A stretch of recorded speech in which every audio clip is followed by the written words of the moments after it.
नमस्कार, स्वागत है आप सभी का हमारे YouTube channel everything for exam. मैं मिनाली तायल आपके सामने लेकर आई हूँ। आरवीएनएल में जो एएन जेएन की पोस्ट है उसमें इलेक्ट्रॉनिक्स कम्युनिकेशन और एआईसी ब्रांच का जो 60% टेक्निकल सब्जेक्ट है उसकी हमारी सीरीज चल रही है। हम ऑलरेडी बहुत सारे टॉपिक्स कवर कर चुके हैं। अभी आज हम पढ़ेंगे measurement of low resistance by using kelvin bridge. Kelvin bridge के थ्रू हम कैसे लो रेजिस्टेंस मेजर करते हैं, इसमें से बहुत से क्वेश्चन आते हैं। तो आए हम इस क्वेश्चन को ढंग से पढ़ते हैं। First, kelvin bridge consist of. Kelvin bridge किस किस को कंसिस्ट करता है, उसमें क्या क्या होता है? डबल ब्रिज होता है, सिंगल ब्रिज होता है, हाफ ब्रिज होता है या 3/4 ब्रिज होता है? तो आंसर ए इसका करेक्ट है। Calvin bridge consists of the two additional arms compared to the Wheatstone bridge, hence it is also known as double bridge. Calvin bridge को हम डबल ब्रिज भी कहते हैं और इसमें व्हीटस्टोन जैसा ही होता है, व्हीटस्टोन जैसे ही मेजर करते हैं इसमें, लेकिन इसमें हमारी एडिशनल्स क्या होती है, दो रेजिस्टेंस आर्म्स और होती है कैल्विन ब्रिज में, ताकि जो हमारा कनेक्टिंग लीड्स का है कंपनसेशन उसको कर सके, कॉन्टैक्ट रेजिस्टेंस को नेग्लेक्ट कर सके, इसलिए हम इसमें दो रेजिस्टेंस आर्म और लगाते ताकि लो रेजिस्टेंस को ये मेजर कर सके। Next, the range of resistance measure in the Kelvin bridge. किस रेंज तक हम कैल्विन ब्रिज तक मेजर कर सकते हैं रेजिस्टेंस को? 10 ओम से लेकर 10 मिली ओम्स तक, 1 ओम से लेकर 10 माइक्रो ओम्स तक, 0.01 ओम से लेकर 10 मेगा ओम्स तक या 0.1 ओम से लेकर 10 नैनो ओम्स तक। तो आंसर बी इसका करेक्ट है।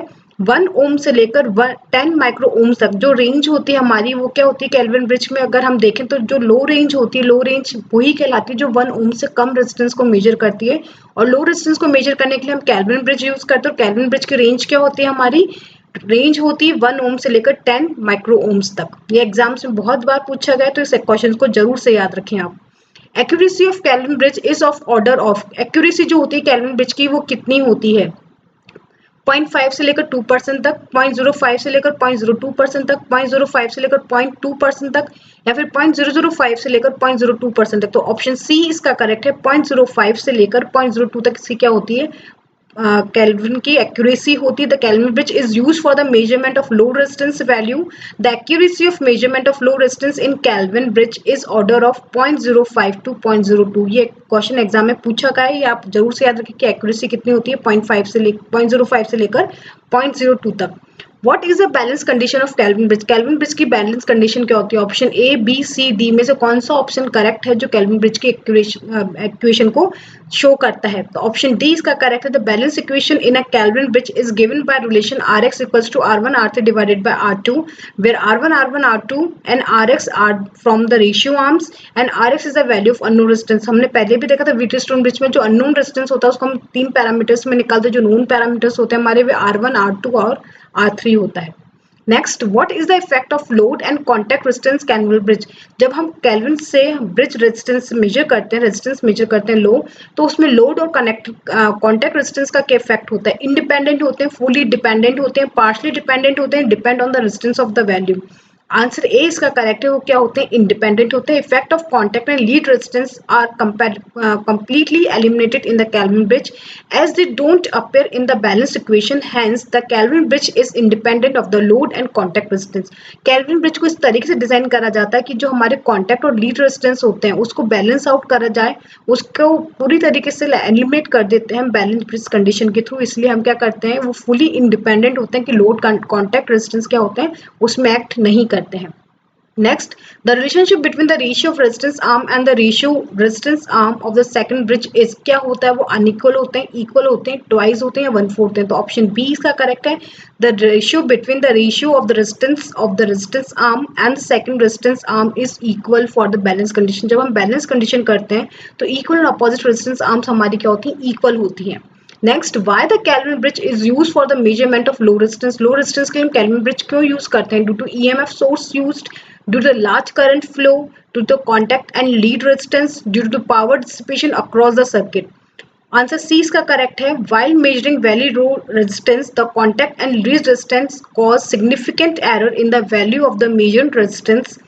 As a result, Kelvin bridge is used for the measurement of low resistance। जो low resistance को measure करने के लिए हम सिर्फ Kelvin bridge यूज करते हैं, क्योंकि जो lead और contact resistance है जो significant error produce करते हैं हमेशा measurement में, उस value को बिल्कुल eliminate कर देता है कौन? Kelvin bridge। Next, what is the condition to achieve the high sensitivity in the Kelvin bridge. High sensitivity achieve करने के लिए हमको क्या करना पड़ता है कैल्विन ब्रिज में?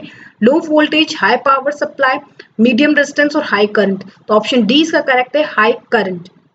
The condition to achieve high sensitivity of in a canal bridge is that the measuring current should be high enough so to sensitize the null detector. हमारा जो null detector वर्क करता है वो current पे work करता है, galvanometer होता है, तो जितना ज्यादा करंट होगा, हाई करंट इंटेंसिटी फ्लो करेगा, तो null detector एक्यूरेट वैल्यू क्या करेगा, शो करेगा. Next, Kelvin bridge can be calibrated to read. Kelvin bridge को हम कैसे कैलिब्रेट कर सकते हैं? Inductance and quality factor value से, capacitance only, power and voltage को कर सकते हैं, करंट और फ्रीक्वेंसी को कर सकते हैं. ऑप्शन ए इसका करेक्ट है, inductance and quality factor value.